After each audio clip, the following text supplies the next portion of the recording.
All right, everybody, so you should have completed your repeating blocks as many times as you need to replicate what you did in part 1. It should look like this at the top. So you've got your straight edge from part 1 over here, and you've kind of got one more little space right there. You should have ended on what I'm calling a right side block, one of the blocks that is on the side with the finished edge. So to start squaring off the top, just like in part 1, we're going to work 4 blocks to complete the getting everything up and level to the same on both sides, and then straightening out the top and filling in this middle. So the very first thing you do is you start with a left side block. I'll start here. I'll work my 9 stitches up.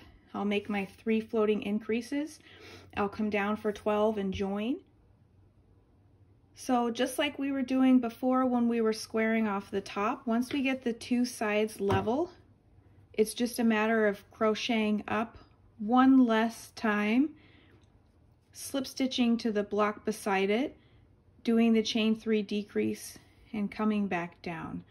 So we did the first row of 9 plus the 3 floating increase for a total of 12.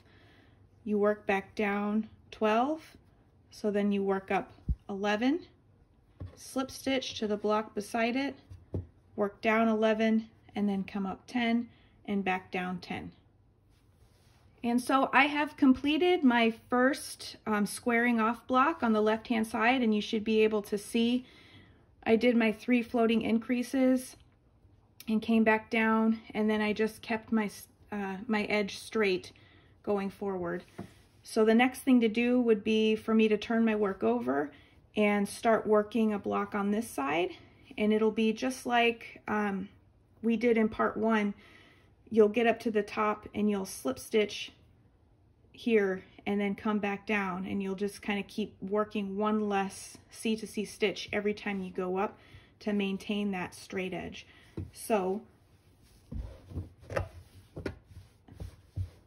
you'll draw up a loop here and work your first row 1, 2, 3, 4, 5, 6, 7, 8, 9, and slip stitch into this stitch up here. Do your chain 3 decrease and work 9 back down to join at the bottom. 8 up and 8 down, 7 up and 7 down. So I'm going to go ahead and work this block here, and then I'll come back so that you can compare your blanket to mine and make sure we're on the same page. So I finished this block over here on the right side, the finished side, worked my 9 stitches up and down, 8 up and down, 7 up and down, attaching at the top, slip stitching to the block beside it every time, joining at the bottom, and I have 1, 2, 3, 4, 5, 6, 7. So yours should look like this, and then you should be ready to make your last block on the left side, your last block on the unfinished side.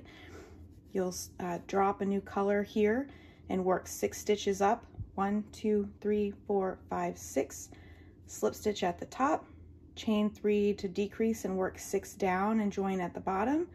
You'll work 5 up and down and join, 4 up and down and join, and then fasten off, and there'll be the one last block left to do.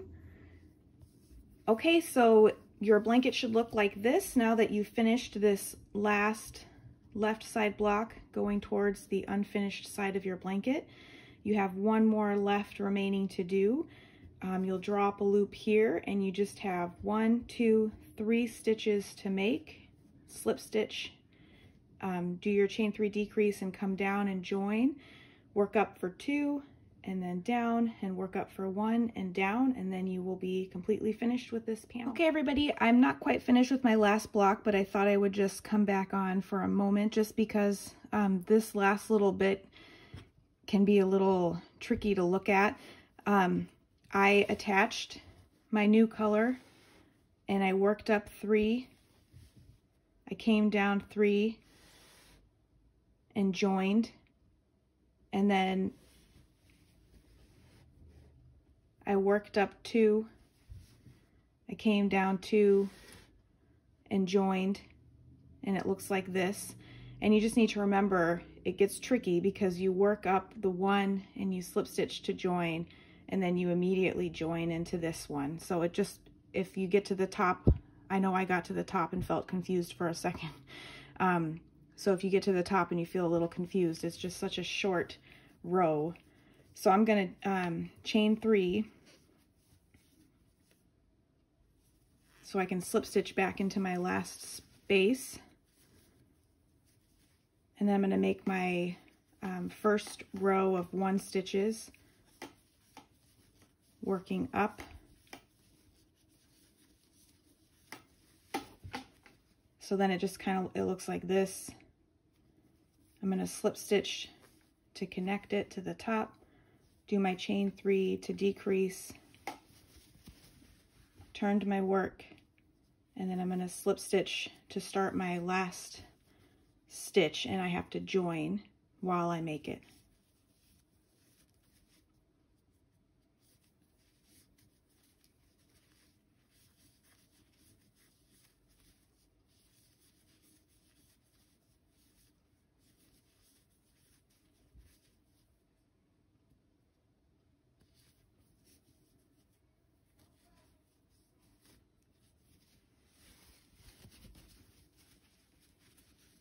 And that's it.